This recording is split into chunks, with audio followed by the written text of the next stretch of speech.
pelotazo en la cabeza. Doctor, estoy menstruando por la nariz. No, ¿no es cierto?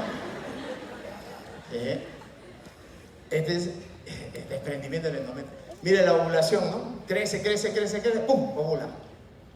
¿No? Y ahí sale, ¿no? Progesterona, ¡pum! Regla. Esto es un mecanismo de retroalimentación positivo. ¿Ya? Ahora sí, ejemplos. Regulación de temperatura. ¿Retroalimentación positiva o negativa? Muy bien. Presión arterial. Negativa. No es que te suba hasta que te mueras, ¿no es cierto? Así es. Volumen de leche de lactancia. Positiva. Mientras sigue el mamón, sigue produciendo la leche. ¿Cuántos han venido acá lactando? ¿O te vas, hijita, te clase de fisiología? Ya, chupa un ratito, ya te vas. No, y sigue lactando. Y la señora sigue dando leche hasta que siga lactando. Impresionante. Esa es una de las fisiologías más interesantes, ¿no? Ustedes saben de que hay algunos estudios en donde a mujeres núbiles, o sea que no han tenido hijos, las ponen a lactar y producen leche. Llegan a producir leche, ¿no? Eso ocurre. Interesante. Concentración de la glucosa sanguínea. ¿Positiva o negativa? Negativa, ¿sí? ¿Cómo se altera, no? De que ya no lo puedes reducir y comienza a aumentar en la diabetes. Contracciones uterinas en el parto. Positiva. ¿Sí? Tono muscular.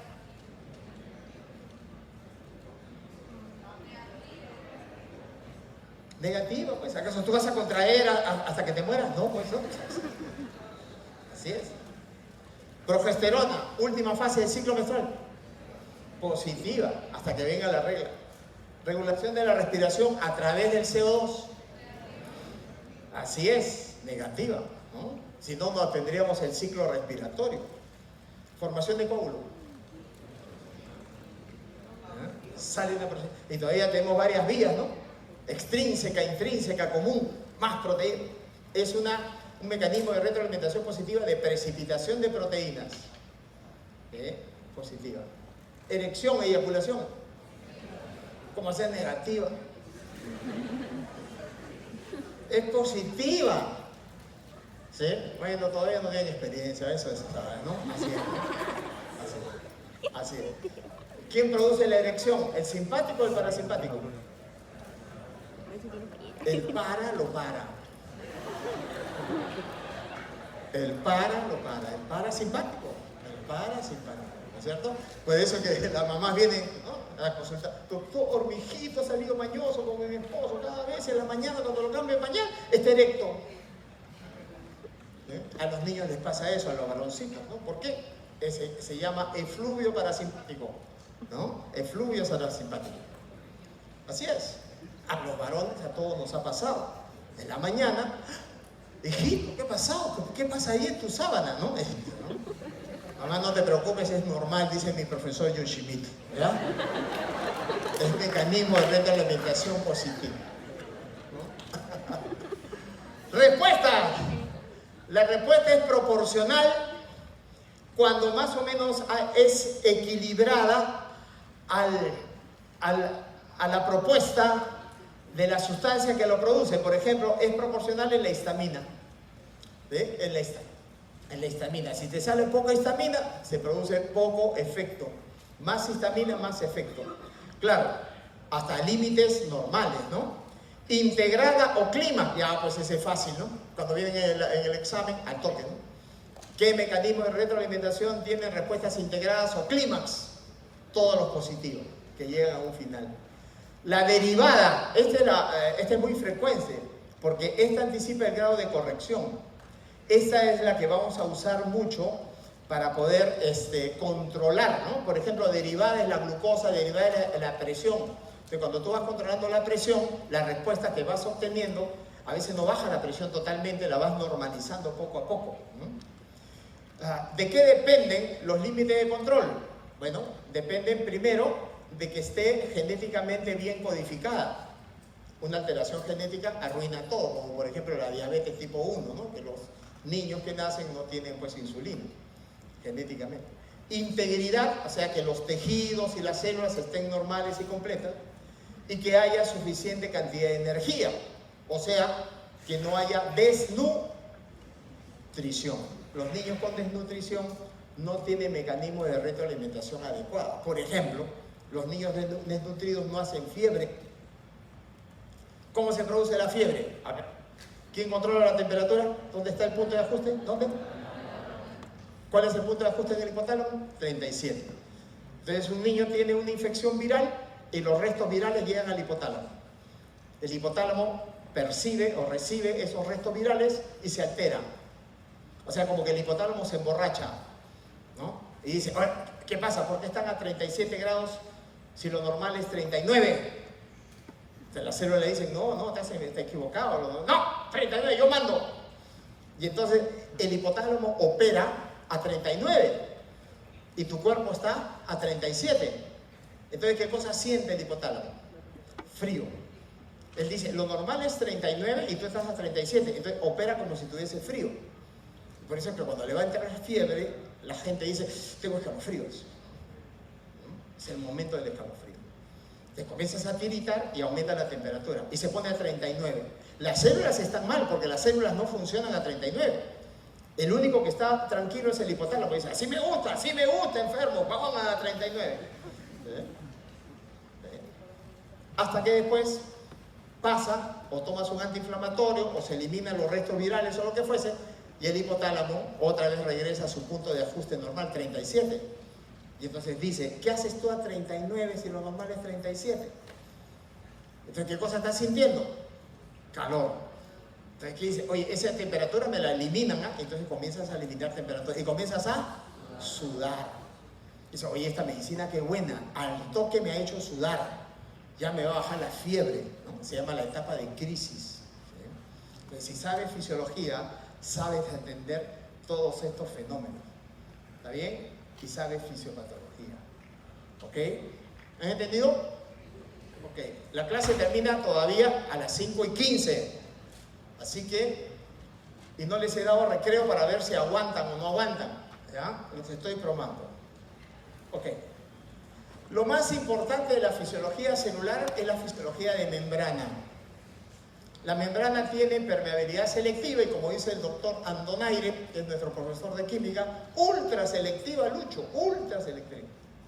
En la membrana celular ocurre el intercambio de materiales, pero también el intercambio de nutrientes y desechos y la relación con las sustancias activadoras, o sea, con los primeros mensajeros. La estructura de la membrana celular, todos la saben por biología, es de una bicapa lipídica, en donde la cabeza es positiva o negativa. Ok. El fosfolípido tiene una cabeza y dos colas. Las colas son, y la cabeza es polar y las colas son no polares. La cabeza es polar porque tiene mucho oxígeno y como el oxígeno es electronegativo, está cargado negativamente. Y las colas lo único que tienen son carbonos e hidrógenos, eso es química, por eso es apolar. Muy bien, está formada por fosfolípidos, siendo el fosfolípido más importante de la membrana la fosfatidilcolina, ¿sí? O llamada también lecitina. La membrana tiene proteínas que pueden atravesar la membrana de canto a canto, se llaman proteínas integrales, o pueden ser proteínas periféricas, que pueden estar afuera de la membrana o adentro de la célula. ¿Sí? Y también hay carbohidratos, se llaman glicocales, y también hay lipocálix, ¿no? Y un esquema básico es este, en donde el número 1 sería el glicocálix, que sirve como señalador. El número 2 podría ser una proteína periférica interna. Esa una periférica externa puede ser un receptor, por ejemplo. Y sin duda alguna, los 4 son los fosfolípidos. La cabeza, que ya sabemos que es polar, y la cola, que es no polar. ¿Por qué la cabeza está para arriba y para abajo?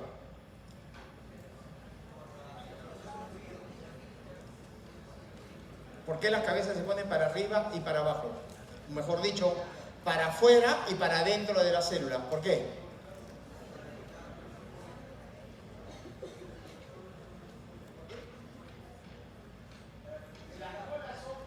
fóbicas. Muy bien, pero yo pregunté no de las colas, sino de las cabezas.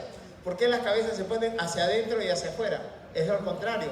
Porque las cabezas, doctor, son hidrofílicas y por lo tanto, afuera de la célula hay mucha agua y la cabeza se va para el agua. Y adentro de la célula hay mucha agua y la cabeza se va para el agua. El agua que está fuera de la célula puede ser agua coloidal o agua libre. Y el agua que está dentro de la célula siempre es coloidal. Agua coloidal. O sea, agua como de gelatina. ¿Sí? Y el 5, ¿qué sería? Proteína integral, que puede ser un canal, por ejemplo, ¿no? Puede ser un canal. La membrana celular tiene una permeabilidad selectiva por los siguientes factores. Primero, pasa más fácilmente por la membrana todo lo que son lípidos. ¿Está claro? Porque la membrana está hecha ¿de qué? De fosfolípidos fundamentalmente. Entonces, si viene un lípido, ¿lo deja pasar o no lo deja pasar? Sí lo deja pasar. ¿Sí? Tamaño de la partícula. Si son partículas muy chiquitas, pueden pasar. Las partículas más chiquitas son las de los gases. Por eso que los gases pasan fácilmente en el pulmón. El oxígeno, el nitrógeno, el CO2. También depende de la carga. Por ejemplo, ¿quién pasará más fácilmente la membrana? ¿Los que tienen carga o los que no tienen carga?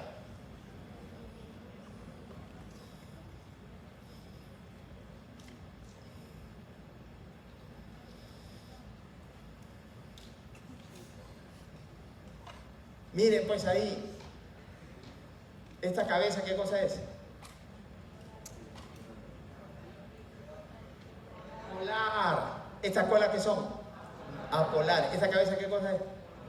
Entonces, si viene una sustancia polar y también acá es polar, ¿qué va a pasar? Por ejemplo, si este es polo positivo o negativo y viene una carga negativa, ¿qué va a pasar? Se repele. Y si es carga negativa y viene una carga positiva, ¿qué va a pasar? Se va a quedar atrapada ahí, pero no va a pasar. ¿Está bien? Entonces, ¿quiénes pasan más fácilmente? Los que no tienen carga. Por ejemplo, el oxígeno. Oxígeno molecular cuando respiras. ¿Está bien? Así es, así es. Lo tienen en el cerebro, pero cuesta sacarle del cerebro. ¿Ah? Carga. La presencia de canales, o sea, cuando algo no puede pasar de manera química o fisicoquímica, tiene que haber un sitio que lo deje pasar. Eso se llama los canales. O una proteína que lo transporta, que lo coge y lo mete, ¿no es cierto? Lo transporta. ¿Sí? De esa manera puede pasar. A ver, si han entendido. Sodio, ¿pasa o no pasa? Supongamos que la membrana está formada solamente de fosfolípidos. Sodio, ¿pasa o no pasa? ¿Por qué no pasa? Porque tiene carga positiva. ¿En dónde se va a pegar? En la cabeza polar. Para que pase, ¿qué necesita? Una proteína, un canal de sodio. ¿Ve? Fácil, ¿no es cierto? Más fácil que rascarse, no pasa. Urea. El problema está en que no saben qué es la urea. ¿Por qué no pasa? ¿Por la teoría de qué? De Wall.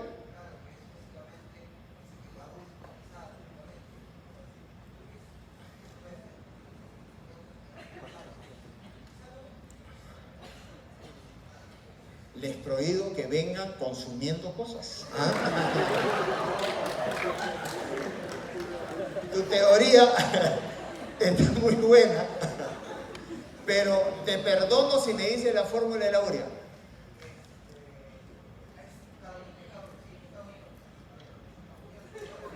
Amoníaco te voy a dar en la cabeza.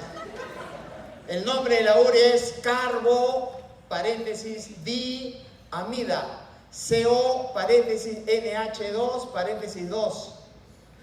Entonces es una molécula pequeña y como tiene carbono, oxígeno con nitrógeno, ¿no? NH2, prácticamente no tiene carga. Es chiquita sin carga. Acuérdense toda su vida. Si hay una molécula que puede pasar todas las membranas como le da la gana, es la urea. ¿Sí? O sea, la urea va a poder penetrar los fosfolípidos. Un uso químico. Ya, vas a comprar para limpiar en la casa y tu mamá te dice, oye, cómprame un buen sacagrasa. ¿Cuál es el que pasa a la grasa fácilmente? La urea. Entonces de la sacagrasas abres y hueles. Aquel que te golpea más porque tiene más urea, ese es el mejor sacagrasa. No entiendes nada. ¿Te das cuenta? ¿No? Esa es química. ¿Ok? Muy bien. Ciclo de la urea en el riñón. La urea entra y sale por las membranas del riñón como Pedro en su casa. No le interesa si hay fosfolípidos, nada. Entra y sale. ¿Sí? Tú colocas una solución de urea en una composición igual a la de la sangre en el cuerpo y la urea se mete a los glóbulos rojos y los revienta. O sea, la urea atraviesa las membranas con mucha facilidad. Ok, oxígeno, ¿pasa o no pasa? ¿Por qué? Porque es apolar y es chiquito. ¿Ves? Cumple dos funciones, dos características. ¿Ya? Un esteroide, ¿pasa o no pasa? Pasa, ¿por qué? Es un lípido, pues. ¿Qué cosa es un esteroide? Una sustancia que proviene del